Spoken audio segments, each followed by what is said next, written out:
If this series hasn't been your first time hearing me talk about Log Horizon, then you're probably aware that the specific set of reveals which take place over the course of its second sort of mini-arc are what made me such a diehard fan of the show in the first place. Over time, I've revisited this scene, including with others, and realized that it's not as obvious of a wow moment as I've made it out to be over the years. I'm obviously going to talk about it again in this video, but this time I'm going to go into a lot more detail about why the basic concepts presented in this scene were so exciting for me that it's one of the few scenes in which the show was legitimately more powerful on my initial viewing just because I didn't expect the series to have such cool ideas. Before I get into that, however, I'd like to dissect for a moment what it is that makes Log Horizon so easy to watch, and especially to marathon for the people who get invested in it right away. Much in the same way that Hunter x Hunter or Fullmetal Alchemist Brotherhood can be torn through in a couple of afternoons despite their significant lengths, it simultaneously feels like a ton of shit is going on in each episode while also feeling like the episodes are over before you even realize it. It's easy for me to see how certain viewers would disengage with the series if they were mostly interested in seeing the plot move forward, and why there are certain arcs that those viewers really tend to fixate on as the ones that made the show good. But if you've bought into the intrigue of this MMO world wholesale, then it's like you're constantly being bombarded with world building details and suggestions of what's possible, and juggling the threads of what's going on in multiple cities and guilds, and also making sure you understand which type of game this is exactly from the picture painted by its mechanics, and it's just a lot to take in all at once. Oftentimes the show will open with a short explanation or clarification of a mechanic which is important to understand for the story going forward, but which couldn't necessarily be addressed in the dialogue itself just yet. After the OP, we will sometimes watch the aftermath of the previous episode's action before the title card, whereupon the episode starts in earnest. Along the way, it sidetracks itself for jokes, character moments, world-building tidbits, and action. Lengthy conversational scenes see changes of subject and are used to set up multiple threads of what the story is going to deal with going forward. Visual cutaways are often used to cram even more detail into our understanding of what's being discussed. And then, even though only one thing really happened that progressed the plot in a linear way, the episode is already over. But in certain episodes, when that one thing which progresses the plot is predicated on the world building which has been going on in the background the entire time, we get the scenes that everyone remembers the show for. The thing is, we can't get to those moments without all the stuff that sets them up. And even if you're watching the show a second time and already know what's going to happen, you'll probably realize that there was even more going on from the start than what you could pick up on in one go. Log Horizon's first semi-big come happens early into episode 5. The lead-in is obvious, but the payoff is highly experientially satisfying, what with the hilarious and really quite inventive animation of the characters eating good food for the first time since the apocalypse. It's the rhythm of Akatsuki's chomping which makes the scene so memorable for me, honestly, but obviously the show's been building to this payoff the entire time by beating us over the head with reminders of how bad food in the game was. I'm sure some people predicted this given how often it was brought up, though I'm also sure others had just taken it as a weird running gag. Personally, I had already gotten upset over the thought by the time it was brought up twice, and was really hoping they'd do something with it after they discussed it in episode 3. And when they started building up to it, I was really excited, so the payoff was that much sweeter. After an explanation of how real cooking works in the game and Shiroi stowing away the creative spark it gives him for later, the subject changes in the conversation. The episode undergoes the same roller coaster of topical and stylistic bouncing I described earlier. It feels lifelike in this regard. In the same way that you and some friends might spend the afternoon bouncing between lengthy conversations about what's going on in your life, your opinions on recent news events or pop culture highlights, the rumor mill of your friend circle, and intense philosophical debate, followed by playing fighting games or drinking games or going out to lunch together or walking down the boardwalk or whatever the hell might happen in a day that you didn't spend hunched over your desk, the show can likewise spin a yarn of everything that might be relevant to the human lives of a huge cast of characters whom it shifts focus between at will. Eventually, Shiroi starts reminiscing about the twins, Toru and Minami, you know, the ones he mentioned were logged in back in episode 1, and explains that shortly before the apocalypse he had been helping them out using something called the mentoring system.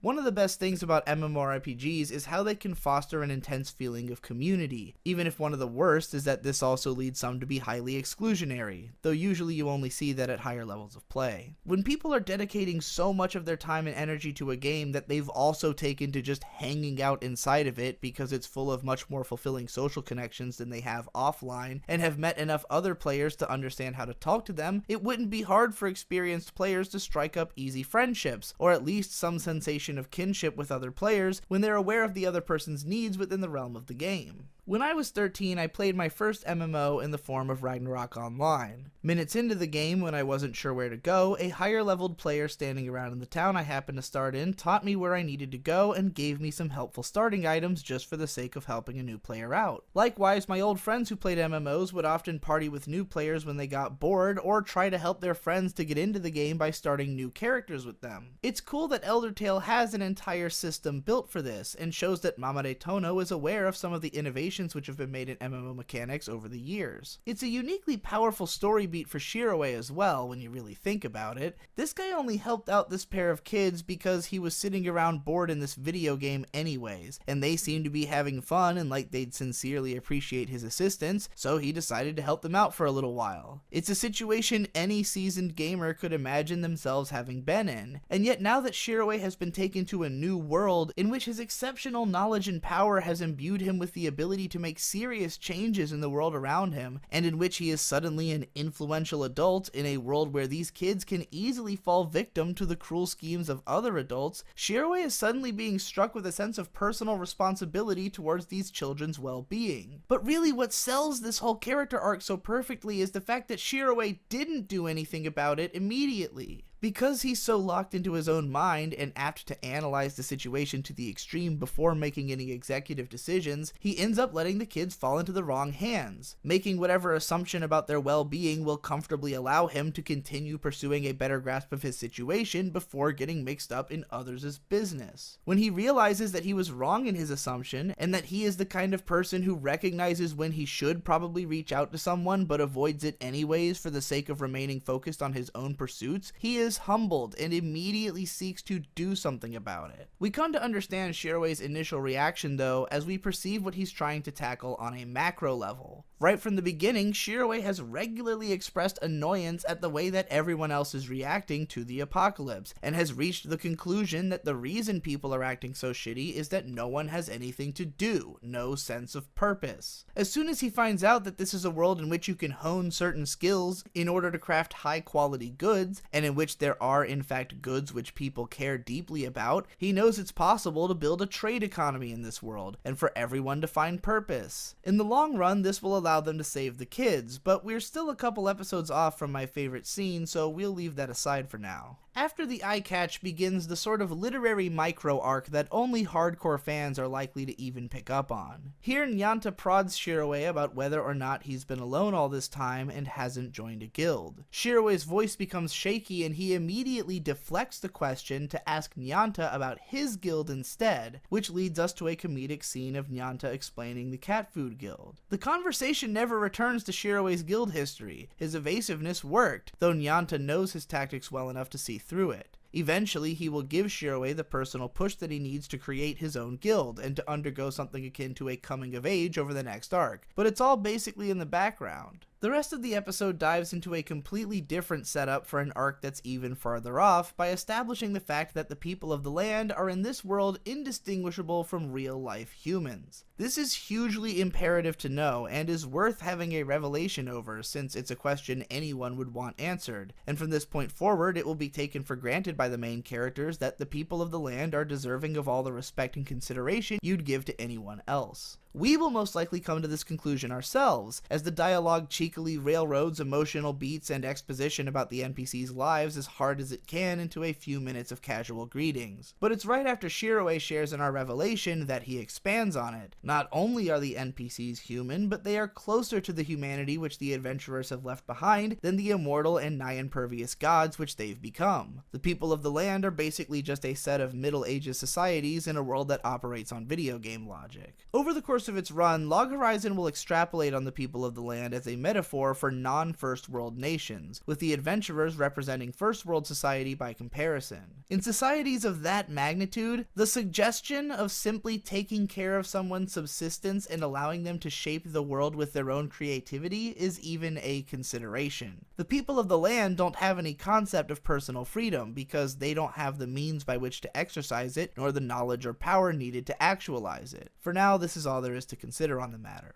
Just enough time is left in the episode to finally establish the situation from Toru and Minami's point of view. Again, we witnessed a trend of the show ending episodes with the setup for upcoming drama, and saving the downtime after the drama is over for the start of a new arc, lending beautifully to marathon viewing. We learn a lot all at once, not just that the kids are under the servitude of an asshole guild, but that they're not alone, that the people running things don't really know what they're doing well enough to even do it humanely, what they're working for, and how they got wrapped up in it. There's even a character beat with Toru where he notices Shiroi arriving back in Akihabara, but doesn't find the strength to call out to him. It's going to be brought up later when Toru has to face himself, but the real brilliance of this moment is how it ties the two stories together by showing us the party's arrival from another character's perspective, a really creative way to put a bow on this episode's complete story of the journey back to Akiba. Episode 6 opens with another ingenious information threading sequence. An expanded explanation of guilds and their ability to purchase guild halls dovetails into a sequence of Serada's return party in the Crescent Moon Alliance guild hall. I couldn't tell you who half of the characters in this scene are by name. Some of them only have a line or two of dialogue in the entire series, but the fact that all of them turn up consistently in different outfits throughout the show and look like fun characters that I'd want to eventually see jump in on the main story action keeps scenes like this endearing to return to. If you're the kind of viewer who mostly values scenes which directly progress the story or have clear ramifications for the characters, then you might find yourself bored with this episode. A lot of time is spent reintroducing the side cast, fleshing out the sense of community which is so integral to the Crescent Moon Guild's reputation, and reintroducing the party to Akihabara, which is settled into the ranks that were moving into place before we left. There is a lot of value in scenes like this which isn't immediately apparent, such as making us really understand why Serada would choose to stick with this guild instead of joining her friends in Log Horizon, why the members exhibit such loyalty and coordination while retaining a laid-back and friendly attitude. We may have had some sense of the Crescent Moon Alliance's general demeanor, but without even really drawing attention to it, the start of this episode teaches us a lot about them. Once we're done learning about Crescent Moon via experience, we are told about DDD through word of mouth. Back in the first part of this video, I talked about how the trajectory of the series followed an outward spiral of human interaction. We start with an individual, and that individual forms a family unit. This family unit has ties to an active community, which it will be involving itself with over the course of the next arc until it goes on to establish its own small community. The community the family is working with has to resolve a conflict involving all of the other communities in their city, and that's what we'll be dealing with up through episode 10. The problem in Akihabara is basically that everyone's got the wrong idea about how to best deal with their scenario. In the absence of any visible direction, the most powerful guilds have taken to just mimicking the way they enjoyed the game as best they can, but their perpetual grinding through all the good hunting grounds has exacerbated the disadvantages of smaller guilds, who can't come to an agreement about a strategy for how to collectively compete with the big ones. It's basically class warfare in a society which has yet to realize that they literally have no reason to be living this way, because the rules about how to be successful and happy in this society are entirely theirs to make up as they go, based on how they understand the mechanics. After the eye catch, Shiroi wanders alone and begins to recognize his place within the character arc I've been describing, and it's here that the importance of Shiroi's relationship with Kanami becomes apparent. Her voice appears in Shiroi's head, telling him that it's fine to spend time thinking, but since he's smart enough, why not solve the problem? I hinted before at the idea that Kanami represents the mad scientist to Shiroi's living computer and the archetype of the otaku hero's journey. And if you didn't go back and watch my No Game No Life or Steins Gate videos to figure out what the hell I was talking about, Kanami is a charismatic and boisterous persona whom, while clearly very intelligent and with a keen eye for talent and natural leadership ability, basically does whatever the hell she wants on the whim of her instinct without immediately evident reason, as we'll learn after meeting her in Season 2. Shiroi, on the other hand, is the type to hang back and simply analyze what's going on without necessarily doing anything about it. In combat, his usefulness is in relaying helpful information to other players which they can act on, while also performing his own spells at his own discretion. Later in Season 2, his growth as a person will lead him to develop closer communication with the other players, giving them authoritative commands with the confidence of their trust in him. This gap is bridged by his reverence for Kanami. At a time when he had just decided to reject other players entirely because they all wanted something out of him, he was drawn in by someone whose proposition was not to use his incredible talents for her sake, but instead just for the sake of drawing the most out of the experience of playing this game which any of them could possibly achieve. And it wasn't something they could do alone by design. Shiroi already knows that other people are worthwhile. He figured that out when he joined Debauchery Tea Party. We already saw him reach out to trusted companions immediately. We saw him being relied on, and we even saw him do something powerfully heroic which only he could have done as well as he did. But all of this is with the recognition that he could have done more, and he knew it at the time. There is no mathematical equation which a computer would struggle to solve like it would a moral one, because there is no inherent logic in morals. They have to be constructed from subjective judgments about yourself and the world around you.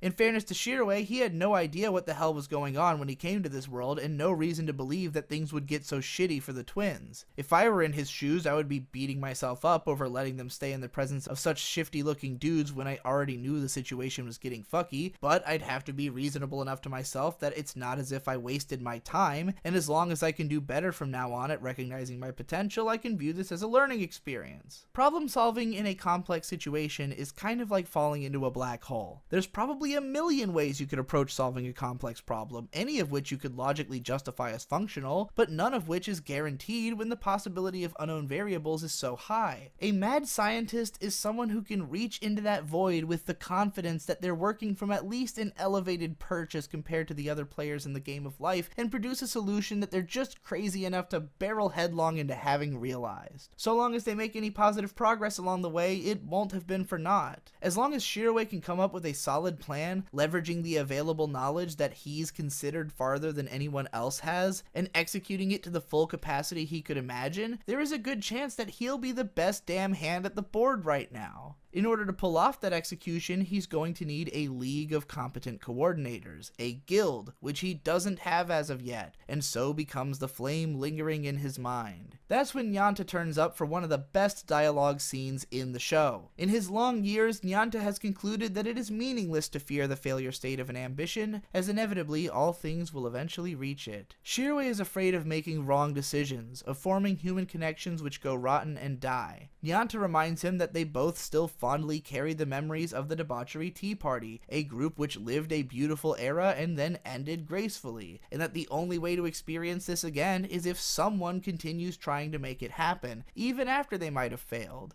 Then, when Shiroi asks him what he should do, Nyanta drops this bombshell. The most spectacular thing you can do. You hold back too much. I don't think there's a human alive who isn't holding themselves back. The number of people stymieing their talents and potential for happiness, either through lack of belief in them or simply leaving them aside in the effort to sustain a living, is staggering. Shiroi is not just anyone, he is an immensely talented thinker. Mamare Tono is no doubt incredibly creative to have constructed these scenarios and possibilities, but he has the advantage of making everything up in such a way as to facilitate the story he wants to tell. In context, Shiroi is able to draw connections and find relevant information more capably than anyone else, and enough of that happens off screen that we can just buy into it without the author having to justify it. Even though Nyanta is ostensibly just as powerful and experienced as Shiroi, just as he is older and wiser about certain aspects of life, he nonetheless defers to Shiroi as the person who is capable of doing something about this situation. Someone whom he is willing to follow around and be of use to for as long as it takes before that person figures out a plan for how to continue, because he trusts in that person's intelligence enough to believe that whatever they come up with is going to be the best possible plan.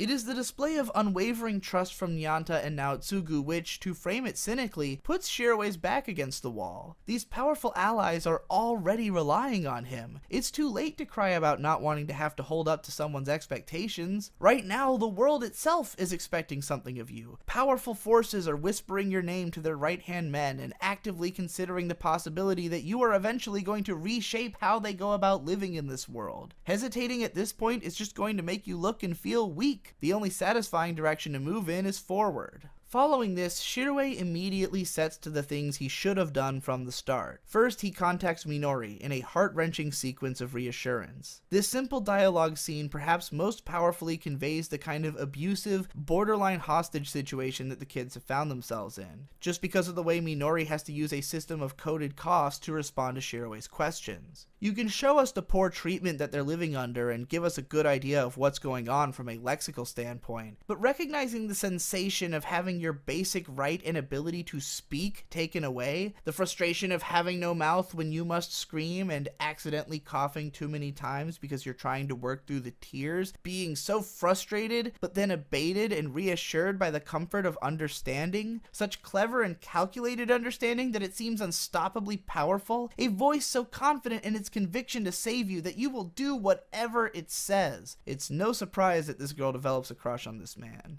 Right away, Shiroi comes to his most powerful allies, fresh off the heels of the huge favor he's done for them, to ask a crazy one in return. He lays it all out on the table, tells them how he really feels in a black pill carpet bomb, and drops the mic with his request for their assistance in raising 5 million gold and totally recontextualizing the entire culture of Akihabara. His approach is optimistic, humanist in how he believes everyone basically wants to live the happiest life they possibly can and just simply doesn't understand how to do it, even though his judgment of their current status is utterly venomous. This is a misanthropic power level reveal, Shiroi making clear where he stands on the line into sociopathy, with his understanding of how to manipulate people and willingness to do so to whatever extent stops short of infringing on agreeable morals. What Shiroi is proposing here is massive. Running the other guild out of town is one thing, but completely revolutionizing culture? How could someone simply engineer that? Well, in a world where no one is beholden to resource management or self-sustenance, the power of persuasion holds even more sway than it does for mere mortals. Rounding out the episode is a moment which can feel tremendously emotional when you truly know these characters. Shiroi's ability to secure the Crescent Moon leader's trust is couched in his symbolic act of starting a guild, of setting out to build his own family, and to cease turning his head from society. Marielle appreciates the meaning of this action so much that it brings her to tears, and me too, thanks to that damn music, and so just like Nyanta, she puts her faith in Shiroi. Enter, finally, episode 7, the one which I've been hyping for years. Its cold open explaining the minimum cost of living inside the game world is important for its implications. Technically, no one needs anything in this world. As far as we know, death has no consequences and starvation is impossible. So when Shiroi says that you need 35 gold a day to survive, he doesn't mean it literally. He means that it's the minimum amount which everyone is going to be driven to earn in the present system. Just because the rules of nature are different doesn't mean that people are no longer going to want to sleep with a roof over their head, or at least try to eat something. And since their property can be protected via the personal banking system, there's nothing else they particularly need or have conceived of seeking. Shiroi, meanwhile, has realized that there are better things to spend money on in this world, both on a micro and macro scale. Some things are priced so highly that a single player literally can't generate enough revenue to purchase them. And while Shiroi is the first to realize this, he is not the person most capable of acting on that realization once it's been had. There are much bigger and more organized guilds out there looking for purpose, and Shiroi can't be willing to wait for any of them to come up with their own ideas before he enacts his if he wants his idea to work. In other words, he's going to be holding his cards close to the chest, only letting those he trusts in on the mission to affect the lives of everyone else in the city without their consent. This is why Shiroi develops his reputation as the devil in glasses, because while everyone puts their trust in him as someone who can find the best way forward, they also know that he is willing to take authority into his own hands to whatever extent he thinks he can get away with.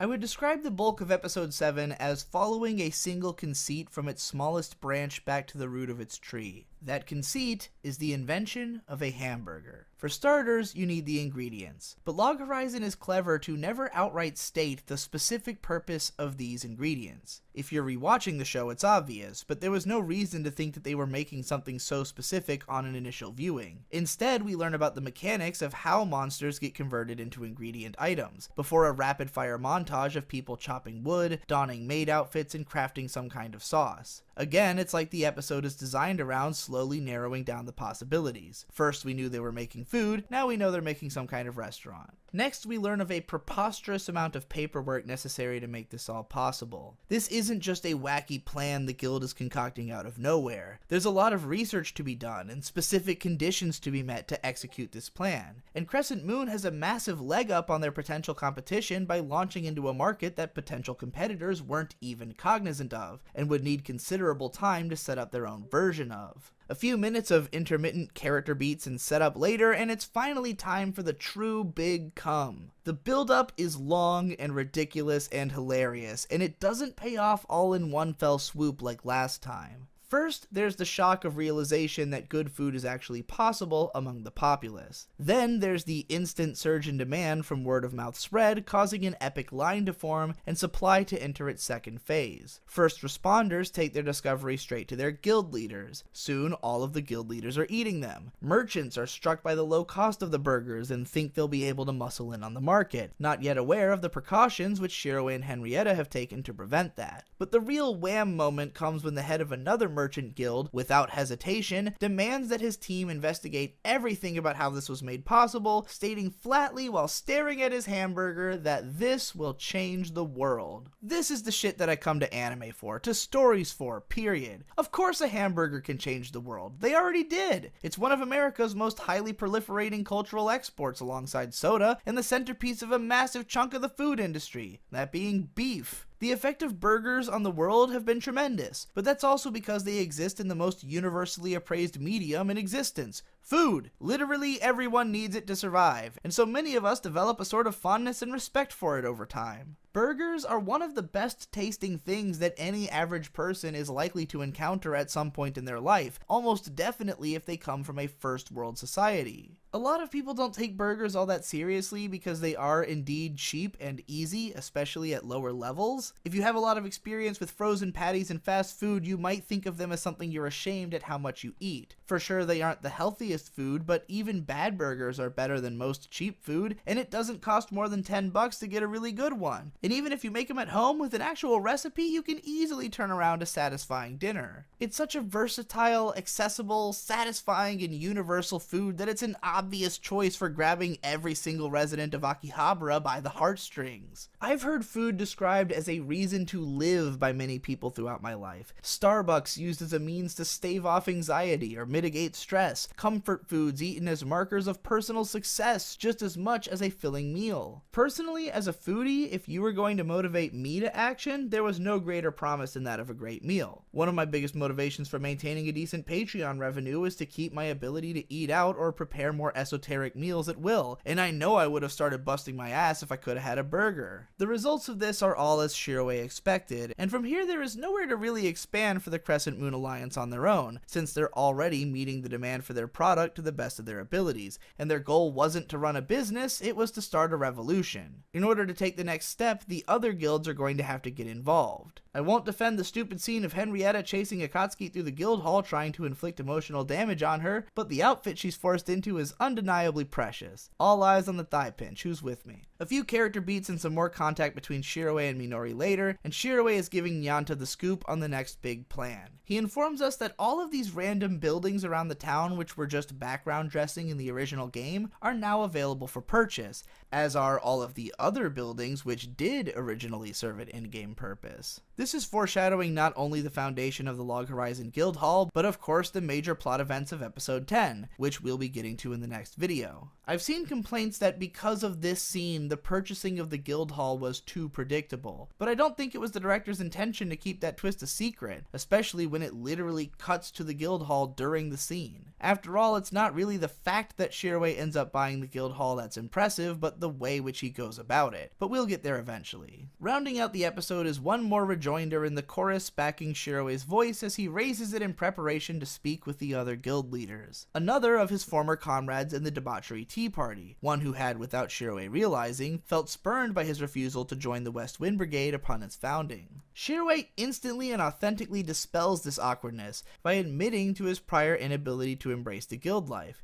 and, just as with Mariel before, uses the fact that he's formed a guild and is seeking to repair and rely on whatever connections he's made as a means of inspiring confidence in his friend. Seita is sold so hard that he flat out agrees to just do whatever Shiroi asks of him without stopping to hear the logic, since his trust in Shiroi's intelligence is absolute. It's only his character which requires monitor. And that's it for the episode that first endeared me to Log Horizon overall. Arguably, the best is yet to come, and even if it can't always top itself at every attempt to land a powerful punch, Log Horizon is always richer from the new ideas which are constantly added to it as it continues along. The show has a ton more to say, but at this point, the general ideology of the series and what exactly it's supposed to be about is a lot more clear than it was in the beginning. It's a show about building a society from the ground up in a world without inherent rules. We'll see how they start making that possible in part 4. If you can't stand the wait between these longer videos, be sure to subscribe to the I Am Games channel, where I've set out on quests both to analyze every game in the Tales of series and every game in the GameCube's library, among other things.